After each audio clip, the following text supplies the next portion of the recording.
Nakushukuru sana Bwana Juma Ayo kwa swali zuri, swali ambalo linaenda kujenga mfumo mzima wa kuelezea Soccer School, Young African Soccer School. Ni project ambayo tumeianzisha na kama wote tunafahamu ni mfumo wa academy wa kufundisha watoto ambao waliokuwa na vipaji vya mpira na wasiokuwa na vipaji vya mpira. Kwa hiyo huu ni utaratibu ambao tumeuanzisha na dhamira ni kuleta elimu ya mpira katika umri mdogo. Kwa nini tunafanya hivyo? Kwa sababu kwanza tunaamini umri mdogo unaweza kushika vitu kwa wepesi zaidi kuliko umri mkubwa na kufundishika kwa maana nyingine. Lakini la pili ni kwamba nafasi ya kucheza kwa maana ya umri wa binadamu wa kucheza mpira unaisha haraka sana, tofauti na professionals nyingine. Miaka 30 kwenye mpira unaitwa mzee. Ukifika 35 watu wanakuuliza una staff lini. Kwa hiyo kupitia hapo tukaona ni muhimu tukaleta elimu ya mpira katika umri mdogo mapema zaidi, ili kutoa fursa kwa wale ambao Mwenyezi Mungu atakuwa amewabariki kipaji na wakaweza kujiendeleza kwa maana ya kujifunza, basi watumikie hii tasnia kwa muda mrefu. Kwa hiyo tumeanzisha under 11 ambayo itachukua na miaka 10, 9, 8, 7. Kutakuwa kuna under 13 ambayo itakuwa na miaka 12, 11. Kutakuwa kuna under 15 ambayo ina miaka 14, 13. Na wote tunafahamu Young Africans ina under 17 tayari ambayo inashiriki kwenye mashindano. Na kuna under 20 ambayo pia inashiriki kwenye mashindano. Kwa hiyo tutakuwa tumekava ili daraja la kutoka mtoto mdogo ambaye anakuja kwa ajili ya kujifurahisha mpaka kufika professional, kwa maana akifika miaka 20 tunaamini kabisa career yake itakuwa imeshampa picha ya kwamba anaweza kuendelea na mpira au akaacha. Kwa hiyo tumeleta hii taaluma mapema, na taaluma hii inajengwa katika misingi ya curriculum sahihi. Tulimleta technical director kama mnakumbuka, Paul Matthew kutoka South Africa, na task ambayo nilimpia ni kuandaa mfumo wa namna hii ambao umeletwa kwangu na kwa Excom. Tumeupitia, tumeutazama na kubadilisha kwenye yale maeneo ambayo tunaona yanaendana na mazingira yetu na kuja sasa na mfumo ambao umekamilika. Kwa hiyo hiki ni kituo cha kwanza ambacho tunakianzisha hapa maeneo ya Upanga, lakini dhamira yetu ni kusambaa katika viunga vya Dar es Salaam, lakini baadaye pia kwenda mpaka mikoani na kuikava Tanzania yetu. Nchi yetu ina watu zaidi ya milioni 61. Tunasema youth ni idadi kubwa ya zaidi ya 50-60, na hawa watoto ni asilimia nyingi zaidi, na hawa watoto wanahitaji kupata elimu hii ili waweze kufanya maamuzi sahihi, either kuendelea na mpira au kuendelea na mambo mengine related to football bila kuisahau tasnia ya kwetu yenyewe ya mpira. Kwa hiyo tumeanza kituo hiki, thamani yake nafikiri imetangazwa. Mtoto atakayetumikia center hii atalipa shilingi 400,000 kwa mwezi, lakini kutakuwa kuna initial payment kwa ajili ya kupata vifaa. Kama mmeona hapa watoto wote, kuna watoto wamevaa green, utaiona full, kuna watoto wamevaa jezi za njano kwa ukamilifu wake, kuna watoto wamevaa jezi nyeusi. Kwa hiyo mtoto mmoja atapata seti zote 3, na seti hizo zitamfanyia aendelee kufanya mazoezi kwenye timu na kufanya training na kucheza pia mechi za kirafiki. President, naimalizia hapo kwenye swala la bei. Ukiishia hapo tumeshaanza kufanya registration ya wazazi na vituo vitakuwa zaidi ya hiki. Kwa hiyo kuna baadhi ya vituo vitakuwa na bei ya chini zaidi. Kuna study ambayo ilifanywa na Harvard University na inatumika pia, nimeona same model wanaitumia Aga Khan Hospital. Wana hospitali zao ambazo ukienda kama Upanga pale Aga Khan kuna bei yake ambayo iko premium kidogo, lakini wamefungua branch Masaki ambayo bei yake iko juu kidogo kulingana na mahitaji na wanasema economical stability ya eneo. Lakini hao Aga Khan wana branch maeneo mengine kama Tandale, maeneo kama Tandika. Ukienda kule bei zake zinakuwa chini kidogo kulingana na maisha ya watu wa huko. Kwa hiyo pia Yanga Soccer School itakwenda na huo mfumo. Kuna baadhi ya maeneo bei zetu zitakuwa chini kidogo kwa ajili ya kukidhi mahitaji ya wahusika ambao tunawahudumia na kutazama zaidi economical scale yao. Na maeneo ya juu bei yao itakuwa juu. Na wote mnajua Upanga kidogo maisha yake sio ya chini wala sio ya chini sana. Kwa hiyo ni watu kuanzia middle class na kwenda juu. Kwa hiyo hapa ndio maana bei hiyo imekuwa hivyo.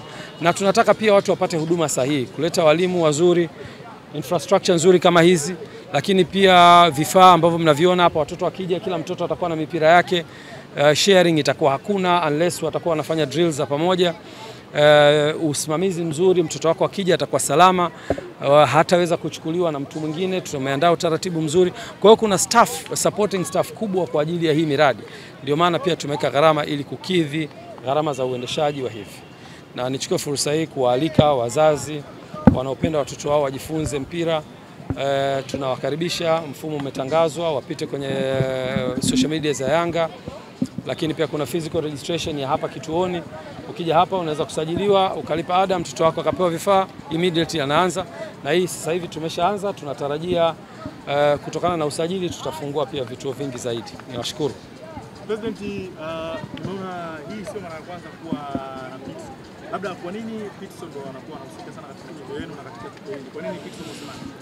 Umeuliza swali zuri, na Pitso ni si tunamuita na yeye anaitwa hivyo, the son of Africa. Ni kwanza mmoja katika makocha bora tuliowahi kuwashuhudia wanaotoka Afrika na wakaihudumia Afrika. Hakuna kocha mwenye mafanikio Mwafrika anayemzidi Pitso Mosimane. Najua wenyewe ni waandishi, mnaweza kufanya research yenu. Ana CAF Champions League 3 katika mikono yake, si ndivyo? Ana bronze medal 2 za Club World Cup. Huyu ni namba 1 coach in terms of success. Turnaround ya maisha yake, ukija kwenye football amecheza, mmemsikia pale, amecheza Jomo Cosmo, amecheza vilabu vikubwa South Africa, ameenda nje, amecheza national team. Amekuja kufundisha, amefundisha vilabu vikubwa Mamelodi Sundowns, na nafikiri ndio kocha pekee kutoka Afrika amewahi kufundisha especially Sub-Sahara, kuwahi kufundisha Al Ahly. Sidhani kama kuna kocha mwingine kutoka ukanda wetu huu wa Afrika ambao ni weusi amewahi kufundisha club namba 1 barani Afrika. Kwa hiyo kwanza ni mtu mwenye profile ya juu sana. Hilo ni la kwanza. La pili, Pitso ameni-inspire kufungua hichi kitu kupitia Young Africans miaka 3 iliyopita. Baada ya kuona anaelekea mwishoni, sasa anataka kupumzika, akaniambia project yake inayofuata ni soccer school, kuhakikisha anapeleka knowledge kwa watoto wadogo kwa ajili ya kujifunza mpira mapema. Miaka 3 iliyopita nilipomwalika, akaanzisha Pitso Soccer School. This is exactly what Young Africans is doing now. Pitso ameweza kudevelop huu mfumo kwa miaka 3, umeshaanza kufanya kazi. Sasa hivi ana mikataba na shule South Africa ambazo anazifundisha, inaitwa Pitso Soccer School. Zaidi ya shule 180 plus or minus South Africa, akiwa anatoa huduma kwa zaidi ya watoto 12,000. Na huwezi kuamini, ukiachilia tu hiyo kwenye kufundisha wachezaji, tumeshaanza kuona wachezaji wanasajiliwa. Kuna mtoto amesajiliwa Mamelodi Sundowns akiwa na miaka 13, anatoka kwenye Pitso Soccer School. Lakini pia hiyo South Africa amedevelop, ana zaidi ya makocha 90 sasa hivi wanaofundisha youth football. Juzi tumeona record in South Africa, mmoja katika makocha wake hao amesajiliwa na klabu inaitwa Sekhukhune. Wote mnaifahamu, inashiriki ligi kuu ya South Africa. Kocha huyu anatoka kwenye mfumo huu wa Pitso. Kwa hiyo ukitazama ni mtu ambaye ameshapiga hatua kwenye huu mradi ambao Young Africans inaofanya. Na ni special person sisi kushirikiana naye kwa muktadha huo, na nafikiri nitakuwa nimejibu swali lako beyond borders, kwa nini Pitso. Ni mtu ambaye ametuzidi kwenye kila eneo, kwenye upande wa experience na planning ya mradi ambao Young Africans inaofanya. Na sisi kama Afrika tunahitaji tutoe fursa kwa wenzetu wa Afrika ambao wamefanya vizuri kwenye haya maeneo, tuwape platform pia, tangazike ndani ya nchi ya Tanzania na nje ya mipaka, lakini pia na sisi tujifunze kutoka kwao. Labda la mwisho, President, tunajua asilimia kubwa wa watoto huwa wanatoka katika manyumbani na shule mbalimbali. Ni namna gani kwenye wiki utakuwa wanacheza na namna gani watakuwa wanatoka shule au kutoka maeneo mengine kuja kufika hapa, na ratiba za hapa zitakuwa zinaendaje? Mzazi labda anataka kujua. So katika vituo vyote ambacho hiki tunaanza nacho hapa, tutakuwa tumetoa muda maalum wa watoto kushiriki mazoezi. Kwa hiyo let's say saa 11 mpaka saa 12 au saa 10 mpaka saa 11. Let's say 1 hour. Kwa hiyo program ya mtoto kwanza itakuwa haikinzani na muda wake wa masomo. Hatuwezi kuweka saa 5 asubuhi wakati tunajua umri wao wote wanatakiwa wawe shule. Kwa hiyo tumeweka muda ambao ni nje ya muda wa masomo. Hilo ni la kwanza. La pili, tumetoa fursa pia allowance kidogo ya mtoto kucommute, akishatoka darasani apata nafasi ya kwenda nyumbani labda kula na kujiandaa kuja hapa. Kwa hiyo itakuwa inaanzia saa 10 na kuendelea. Lakini la tatu ni kwamba program hizi zitakuwa pia ziko customized kulingana na mahitaji.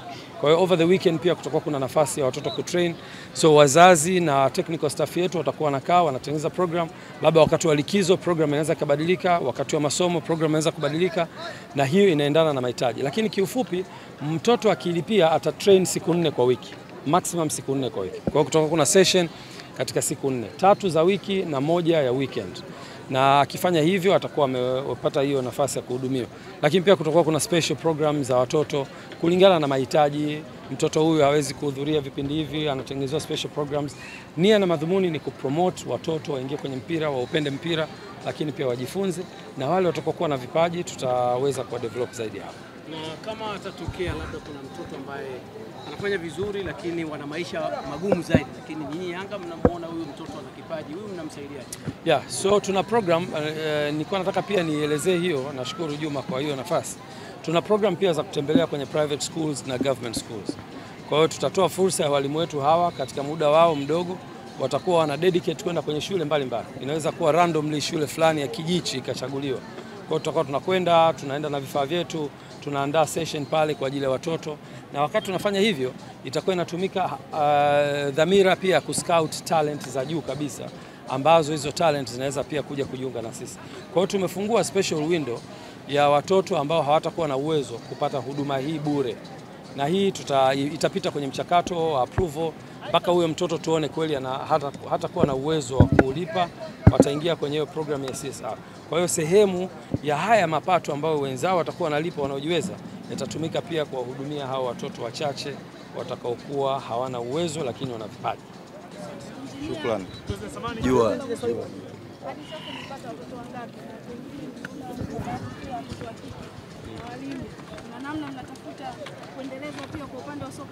Yeah, katika hii program inabeba watoto wa kike na watoto wa kiume. Kwa hiyo under 11, under 13, under 15 ni watoto wa kike na wa kiume, na kama mnavyoona tumeshowcase pia baadhi ya watoto wa kike watakuwa hapa, na usajili umeshaanza. Nyuma yako tu hapa kuna banda la kusajili, lakini pia tutatoa online platform za watu kusajiliwa. Kwa hiyo tunahimiza watoto wa kike na wa kiume wote watakuwa salama na wote waje kujiunga na program hii. Rais, swali la mwisho, kwamba Yanga Soccer School ni mpango sahihi unaotokana na Yanga Sports Company au ni pengine, na huu mfumo wa Yanga Soccer School unachukua sababu ni uwekezaji mkubwa. Huu uwekezaji unakaribisha makampuni mengine mbalimbali ya kuwekeza katika Yanga Soccer School au vipi, kutoka Tanzania na nchi mbalimbali? Huu ni mradi wa Young African Sports Club ambao ni timu yetu, wote mnaifahamu, bado hatujafikia kwenye eneo la kuuza share zetu. Kwa hiyo ni mradi wa Young African Sports Club, lakini la pili umeligusia jambo muhimu. Tunataraji kuwa na programs ambazo zinawahusu pia sponsors. Wote mnafahamu hawa ni watoto wadogo. Sisi mdhamini wetu mkuu ni SportPesa ambaye kisheria haruhusiwi kutangazwa kwa mtu ambaye yuko chini ya miaka 18.